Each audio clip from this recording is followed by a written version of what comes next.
வணக்கம். நாகராசா வர்ணகுலசிங்கம். இன்றைக்கு காணாமல் ஆக்கப்பட்டோர் அந்த பெற்றோர்கள் இன்றைக்கு ஒரு போராட்டம் ஒன்று செய்தவர்கள் 2-3 நாளைக்கு முதல்.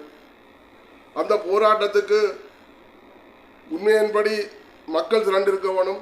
அது ஒரு மனவேதனைக்குரிய விஷயம். அதில் எந்த விதமான பாராளுமன்ற உறுப்பினர்களும் அதில் கலந்து கொள்ளவில்லை, கயேந்திரனை தவிர.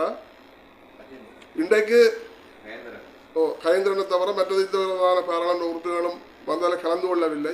ஏனென்று சொன்னால் இந்த பாராளுமன்ற உறுப்பினர் எல்லாம் தங்களோட பதவிகளை தக்க வைக்கிறது கோயிலமும் கோடி கோடியாக சம்பாதிக்கிறது கோயிலமும் தமிழரை விற்று தாங்கள் பாராளுமன்றத்தில் இருக்கிறாங்க. உண்மையின்படி சரியான சூடு சுரணை உள்ள ஒரு பாராளுமன்ற உறுப்பினர்களாக இருந்தால் எங்களது பிரச்சனைக்கு எப்போ ஒரு முற்றுப்புள்ளி வச்சிருக்கலாம். இன்றைக்கு ஒரு தமிழ் பொது வேட்பாளர் என்று சொல்லி நாங்கள் நிறுத்தியிருக்க தேவையில்லை. ஏனென்று சொன்னால் இந்த பாராளுமன்ற உறுப்பினர்களாக வேலைக்கே தங்கள் இந்த சரியான முறையில் கோரிக்கைகளை சரியான முறையில் எழுதி எல்லாரும் சேர்ந்து ஜனாதிபதிகிட்ட கொடுத்தோ இந்த கோரிக்கைகளை நீங்கள் நிறைவேற்றினால்தான் நாங்கள் பாராளுமன்றம் வருவோம், இல்லாட்டி நாங்கள் இந்த பாராளுமன்றத்துக்கு வரமாட்டோம்னு சொல்லி வெளிநடப்பு செய்வார்களாக இருந்திருந்தால் இன்றைக்கு எங்களோட பிரச்சனை எப்போ தீர்ந்திருக்கும். அதுக்கு ஒரு ஏதோ ஒரு எங்களுக்கு முற்றுமுழுதாக 100% தீர்ப்பாட்டின்னு ஒரு 150% தானே நாங்கள் அதில் ஒரு தீர்வு ஒன்று கிடைச்சிருக்கும். ஆனால் இவங்களெல்லாம் தங்களோட பதவிகளுக்கும் வருங்கால பென்ஷன்களுக்கும் தாங்கள் பெட்டி பட்டியாக வேண்டதுக்கு இருந்தால் பாராளுமன்றத்தில் இருக்கிறாங்களே தவிர எங்கள் அந்த மக்களுக்காக அல்ல.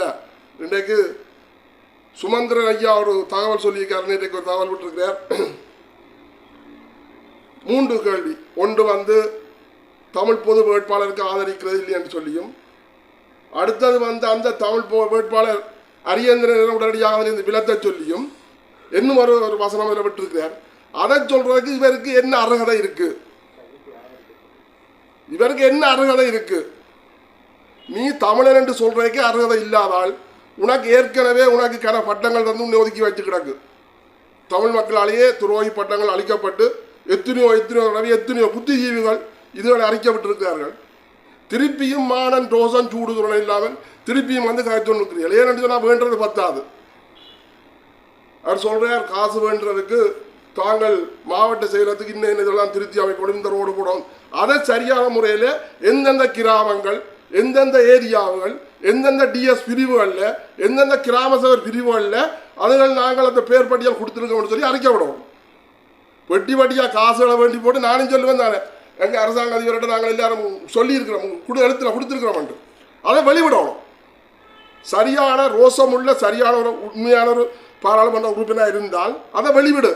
யாழ் மாவட்டத்தில் எந்தெந்த நகரத்தில் எந்தெந்த கிராமத்தில் நாங்கள் இவ்வளவு ஒரு புனரமைப்புக்காக நாங்கள் இதை ஒதுக்கி இருக்கிறோம், இதுக்குரிய நாங்கள் என்ன வேலை திட்டங்களுக்குரிய இதுகளை நாங்கள் எழுதி கொடுத்துருக்கிறோம்னு சொல்லி வெளிவிடணும்.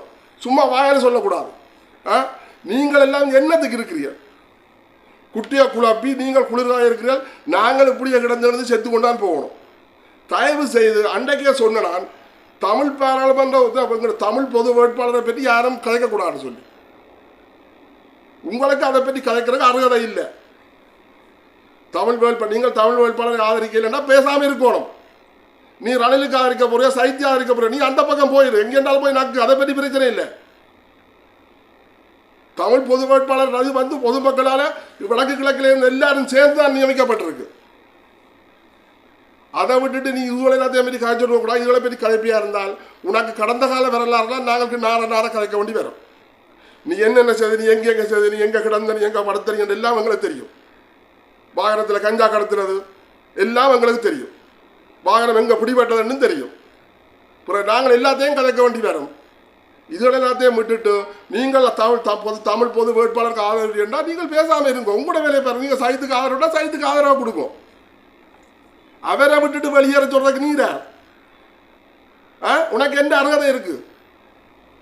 ஒழுங்கா நீயே ஒழுங்கான இல்லை, புற திருப்பி அவரை வெளியேற சொல்ற. ஏனென்று சொன்னால் உங்களுக்கு இப்போ நடக்கம் வந்துட்டு இல்லை. தமிழ் பொது வேட்பாளர்கள் வந்துட்டார், மக்கள் எல்லாம் வங்காள போனால் நாங்கள் என்ன செய்கிறது? ஆற்ற காலில் போய் விழுகிறது. அப்படி ஒரு எண்ணம் வந்து நடத்தால் இப்படி ஒரு கருத்தை சொல்றீர்கள். தயவு செய்து எல்லாத்தையும் நிப்பாட்டி போட்டு நீங்கள் சைத்துக்கு ஆதரவுனா சைத்துக்கு ஆதரவை தெரிவிங்க. அப்போ அதை விட்டுட்டு சும்மா இந்த தமிழ் வேட்பாளர் அப்படி இல்லை. நாங்கள் எங்களோட மக்களை நாங்கள் கேட்கிறோம். இப்போ எங்களது தமிழ் மக்களுக்கு ஆதரவாக இருக்கிற உண்மையின்படி எத்தனையோ போராட்டங்கள் நடந்தது. இன்றைக்கு ராயபக்சாவுக்கு எதிரான முறையில் எத்தனையோ போராட்டங்கள், ராயபக்சா வெளியேற சொல்லி எத்தனையோ போராட்டங்கள் எவ்வளோ பெரிய நடந்தது. அந்த போராட்டங்களில் எங்களோட தமிழ் மக்கள் பிரச்சனை எத்தனையோ மக்கள் அது பல்கலைக்கழக மாணவர் இருக்கலாம், புத்திஜீவிகளாக இருக்கலாம், பொது சிவில் அமைப்புகளாக இருக்கலாம். அந்த கூட்டங்கள் எவ்வளவு பேர் கலைச்சிருங்க. நீங்களும் எங்களுக்கு தமிழ் வேட்பாளருக்கு வாக்கு போடலாம். தமிழ் மக்கள் சுதந்திரமான முறையிலையும் சந்தோஷமான முறையிலையும் 2 மக்கள் சந்தோஷமாக வாழணும் என்று சொன்னால் தமிழ் மக்களுக்கு நீங்களும் வாக்கு போடலாம். வாக்கு போட்டு இலங்கையில் இருக்கிற அத்தனை தமிழர்களும் வாக்கு போடலாம், சிங்கள மக்களும் வாக்கு போடலாம். சங்குக்கு நேர் ஒரு உள்ளடியை போட்டு உண்மையின்படி நாங்கள் தமிழர் எல்லாரும் சுய மரியாதையோட நாங்களும் வாழணும். வடக்கு கிழக்கில் உள்ள தமிழர்கள் மரியாதையாக வாழணும்னு சொல்லி நினைக்கிற சிங்கள மக்களும் தமிழ் மக்களுக்கு நீங்கள் போட் போடலாம். தமிழ் சங்குக்கு மேலே போய் போட் போடலாம். அதைத்தான் நாங்கள் உங்களை கேட்டுக்கொள்கிறோம். அதே மாதிரி இன்றைய கடத்தொழில் பிரச்சனை இப்போ அன்னராசா சொன்னது மாதிரி இன்றைக்கு புத்தளத்தில் ஒரு சட்டம், வடக்கு கிழக்கில் ஒரு சட்டம். உண்மையின்படி நான் பார்க்குறேன் வடக்கு கிழக்க தமிழருக்கே கொடுத்தாச்சு போல நடக்கு. ஏனென்று சொன்னால் அது தமிழர்களுக்கு கொடுத்துட்டு தான் தமிழரை இங்கே இருக்கிறாங்க, அங்கால பிரச்சனை இல்லை. ஏனென்று சொன்னால் வடக்கு கிழக்கில் தமிழரான கூட இருக்கிறோம், முழுதாக தமிழர். அப்போ தமிழருக்குரிய பிரச்சனை இருக்கிறாங்க. வடக்கு கிழக்க பிரித்து அங்கால கொடுத்துறாங்க, அங்கால கொண்டாடி தென்னிலங்கை உள்ள மக்களுக்கு சாதகமான பதிலை கொடுக்குறாங்க, எங்களை வந்து நசுக்கி கொண்டு இருக்கிறாங்க. அப்போ வடக்கு வேலைக்கே வடக்கு கிழக்கு பிரித்தாச்சு போல கேட்குறது அர்த்தத்தை பார்க்க போகிற நிலைமைகள் வந்து வடக்கு கிழக்க வேலைக்கே பிரித்தாச்சு. அதனாடி வடக்கிலையும் கிழக்கிலையும் இருக்கிற மக்களை போட்டு என்ன கடத்தொழில் ரீதியாக நசுக்கி கொண்டிருக்கிறாங்க. சட்டவிரோதமான தொழில்களுக்கு அனுமதியை கொடுத்து தாங்கள் தமிழரை எப்படியாவது இதே வெளியெடுக்கணும், வேறு அந்நிய நாட்டுகளுக்கு தாங்கள் இடங்களை கொடுக்கணும் என்ற ரீதியில் அங்கே சிங்கள மக்களுக்கு அங்கால தென்னிலங்கை மக்களுக்கு ஒரு சட்டத்தையும் வடக்கு கிழக்கில் இருக்கிற மக்களுக்கு ஒரு சட்டத்தையும் வச்சிருக்காங்கன்னு சொன்னால் அப்போ வடக்கு கிழக்க பிரித்தாச்சு. இந்த போகிற பிள்ளை பார்த்தால் அதான் அர்த்தம். அவைக்கு ஒரு சட்டம், எங்களுக்கு ஒரு சட்டம் வைக்கப்பட்டிருக்கு. ஒரு இலங்கை என்ற நாட்டில் 2 சட்டம் இருக்குது. புத்தள மாவட்டத்துக்கு ஒரு சட்டம், வடக்கு கிழக்கில் மாவட்டத்தில் ஒரு சட்டம் என்று சொன்னால் அது 2ஆக பிரித்தாச்சு. அது 2ஆக பிரித்த நாடு தான். வடக்கு கிழக்க வேறு நிலப்படுத்த நாடு தான் இப்படி ஒரு சட்டத்தை இங்கே உருவாக்கி வச்சிருக்கிறேன். இல்லை ஒரே இலங்கை கீழே என்று சொன்னால் ஒரே சட்டமாக இருந்திருக்கும். இது எல்லாரும் யோசிக்கணும். யோசிச்சு பாருங்க, சரியோ புளியோ உண்டு. இலங்கைக்கு கீழே ஒரே இலங்கை கீழே என்று சொன்னால் ஒரே சட்டமாக இருந்திருக்கும். இது வந்து வடக்கு கிழக்குக்கு ஒரு சட்டம்,